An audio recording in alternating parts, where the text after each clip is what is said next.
Capítulo 14. A edificação cristã. 14.1. Os primeiros cristãos. Atingindo um período de nova compreensão concernente aos mais graves problemas da vida, a sociedade da época sentia de perto a insuficiência das escolas filosóficas conhecidas, no propósito de solucionar as grandes questões. A ideia de uma justiça mais perfeita para as classes oprimidas tornara-se assunto obsediente para as massas anônimas e sofredoras. Em virtude dos seus postulados sublimes de fraternidade, a lição do Cristo representava o asilo de todos os desesperados e de todos os tristes. As multidões dos aflitos pareciam ouvir aquela misericordiosa exortação. Vinde a mim, todos os que estáis cansados e oprimidos, e eu vos aliviarei. Mateus 11:28. E da cruz chegava-lhe ainda o alento de uma esperança desconhecida. A recordação dos exemplos de mestre não se restringia aos povos da Judeia, que lhe ouviram diretamente os ensinos emborredouros. Numerosos centuriões e cidadãos romanos conheceram pessoalmente os fatos culminantes das pregações do Salvador. Em toda a Ásia Menor, na Grécia, na África e mesmo nas Gálias, como em Roma, falava-se dele, da sua filosofia nova, que abraçava todos os infelizes, cheia das claridades sacrossantas do reino de Deus e da justiça. Sua doutrina de perdão e de amor trazia nova luz aos corações e os seus seguidores destacavam-se do ambiente corrupto do tempo, pela pureza de costumes e por uma conduta retilínea e exemplar. A princípio, as autoridades do império não ligaram maior importância à doutrina nascente, mas os apóstolos ensinavam que por Jesus Cristo não mais poderia haver diferença entre os livres e os escravos, entre patrícios e plebeus, porque todos eram irmãos, filhos do mesmo Deus. O patriciado não podia ver com bons olhos semelhantes doutrinas. Os cristãos foram acusados de feiticeiros e heréticos, iniciando-se o martiriológico com os primeiros editos de proscrição. O Estado não permitia outras associações independentes, além daquelas consideradas como cooperativas funerárias, e aproveitando essa exceção, os seguidores do crucificado começaram os famosos movimentos das catacumbas. 14.2. A propagação do cristianismo. Na Judéia cresce, então, o número dos prosélitos da nova crença. O hino de esperança da manjedoura e do Calvário espalha nas almas um suave e eterno perfume. É assim que os apóstolos, cuja tarefa o Cristo abençoara com a sua misericórdia, espalham as claridades da Boa Nova por toda a parte, repartindo o pão milagroso da fé com todos os famintos do coração. A doutrina do crucificado propaga-se com a rapidez do relâmpago. Fala-se dela tanto em Roma como nas Gálias e no norte da África. Surgem os advogados e os detratores. Os prosélitos mais eminentes buscam doutrinar, disseminando as ideias e interpretações. As primeiras igrejas surgem ao pé de cada apóstolo ou de cada discípulo mais destacado e estudioso. A centralização e a unidade do Império Romano facilitaram o deslocamento dos novos missionários, que podiam levar a palavra de fé ao mais obscuro recanto do globo, sem as exigências e os obstáculos das fronteiras. Doutrina alguma alcançara no mundo semelhante posição em face da preferência das massas. É que o Divino Mestre selara com exemplos as palavras de suas lições imorredoras. Maior revolucionário de todas as épocas, não empunhou outra arma além daquelas que significavam amor e tolerância, educação e aclaramento. Condenou todas as hipocrisias, insurgiu-se contra todas as violências oficializadas, ensinando simultaneamente aos discípulos o amor incondicional à ordem, ao trabalho e à paz construtiva. É por essa razão que os Evangelhos constituem o livro da humanidade por excelência. Sua simplicidade e singeleza transparecem na tradução de todas as línguas da terra, prendendo a alma dos homens entre as luzes do céu ao encanto suave de suas narrativas. 14.3 A redação dos textos definitivos. Nesse tempo, quando a guerra formidável da crítica procurava minar o edifício imortal da nova doutrina, os mensageiros do Cristo presidem a redação dos textos definitivos, com vistas ao futuro, não somente junto aos apóstolos e seus discípulos, mas igualmente junto aos núcleos das tradições. Os cristãos mais destacados trocam entre si cartas de alto valor doutrinário para as diversas igrejas. São mensagens de fraternidade e de amor que a posteridade muita vez não pôde ou não quis compreender. Muitas escolas literárias se formaram nos últimos séculos, dentro da crítica histórica para o estudo e elucidação desses documentos. A palavra apócrifo generalizou-se, com o espalhamento de todo o mundo.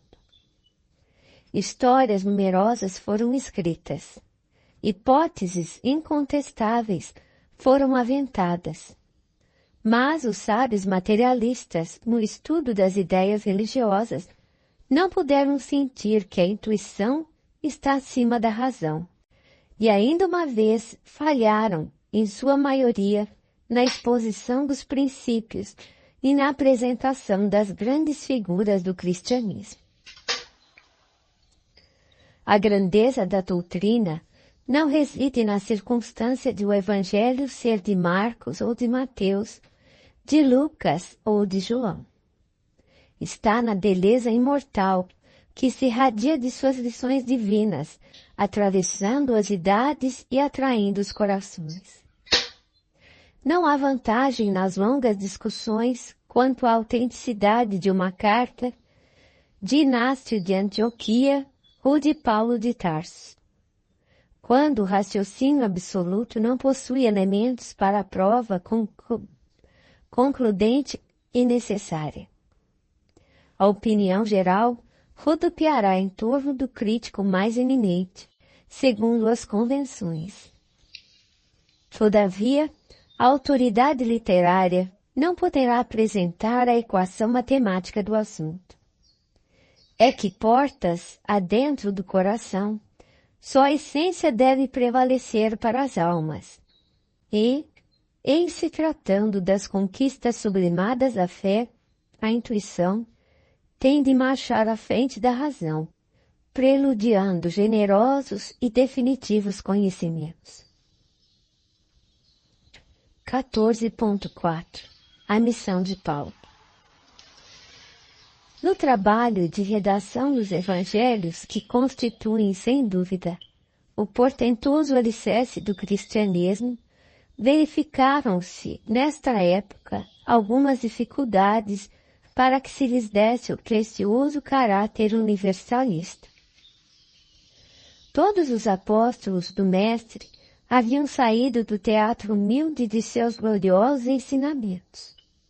Mas, se esses pescadores valorosos eram elevados espíritos em missão, precisamos considerar que eles estavam muito longe da situação de espiritualidade do Mestre, sofrendo as influências do meio a que foram conduzidos. Tão logo se verificou o regresso do Cordeiro às regiões da luz, a comunidade cristã, de modo geral, começou a sofrer a influência do judaísmo, e quase todos os núcleos organizados da doutrina pretenderam guardar feições aristocráticas em face das novas igrejas e associações que se fundavam nos mais diversos pontos do mundo. É então que Jesus resolve chamar o espírito luminoso e enérgico de Paulo de Tarso ao exercício do seu ministério. Essa deliberação foi um acontecimento dos mais significativos na história do cristianismo. As ações e as epístolas de Paulo tornam-se poderoso elemento de universalização da nova doutrina.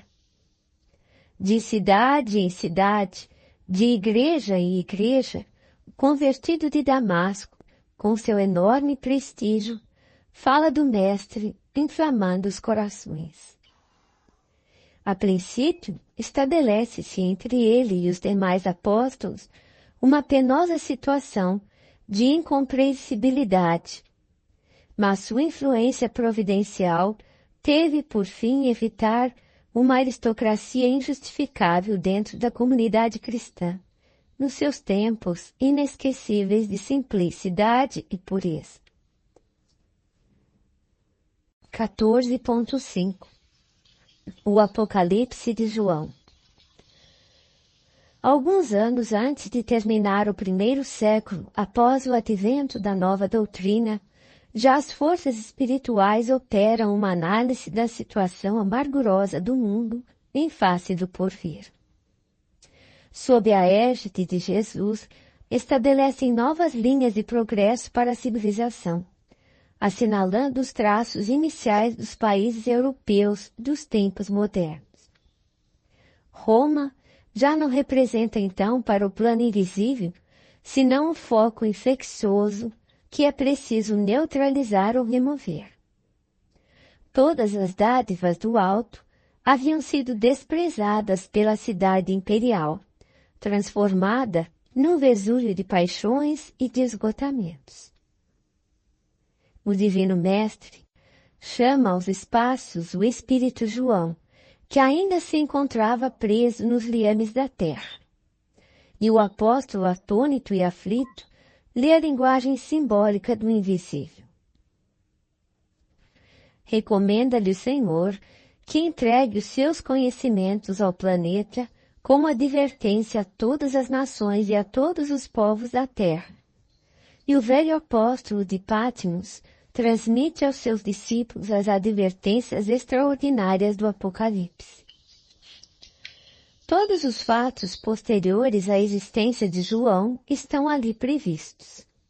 É verdade que frequentemente a descrição apostólica penetra o terreno mais obscuro. Vê-se que a sua expressão humana não pôde copiar fielmente a expressão divina das suas visões de palpitante interesse para a história da humanidade.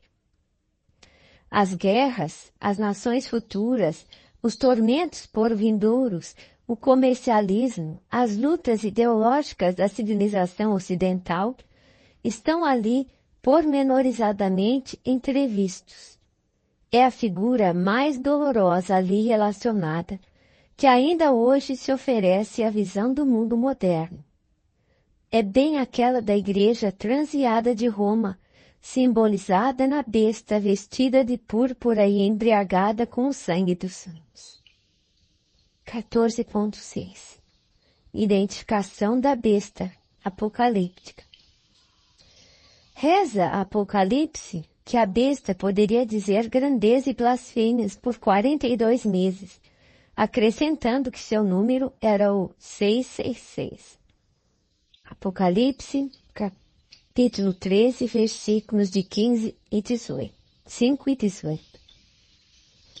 Examinando-se a importância dos símbolos naquela época e seguindo o rumo certo das interpretações, podemos tomar cada mês como sendo de 30 anos, em vez de 30 dias, obtendo, desse modo, um período de 1.260 anos comuns, justamente o período compreendido entre 610 e 1870 da nossa era, quando o papado se consolidava após o seu surgimento como imperador Focas em 607 e o decreto da infalibilidade papal com Pio IX em 1870, que assinalou a decadência e a ausência de autoridade do Vaticano em face da evolução científica, filosófica e religiosa da humanidade.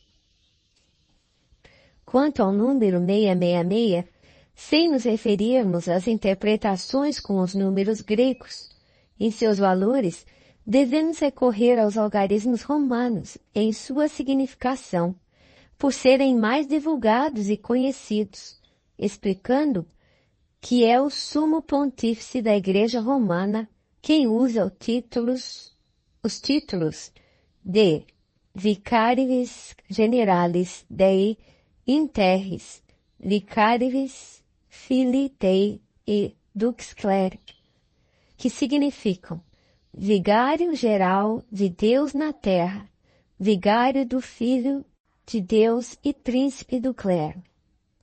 Bastará ao estudioso um pequeno jogo de paciência, somando os algarismos romanos encontrados em cada título papal, a fim de encontrar a mesma equação de 666 em cada um deles. Vê-se, pois, que o Apocalipse de João tem singular importância para os destinos da humanidade terrestre. 14.7 O roteiro de luz e de amor. Mas voltemos aos nossos propósitos, cumprindo-nos reconhecer nos evangelhos uma luz maravilhosa e divina, que o escoar incessante dos séculos só tem podido avivar e reacender. É que eles guardam a súmula de todos os compêndios de paz e de verdade para a vida dos homens, constituindo o roteiro de luz e de amor, através do qual todas as almas podem ascender às luminosas montanhas da sabedoria dos céus.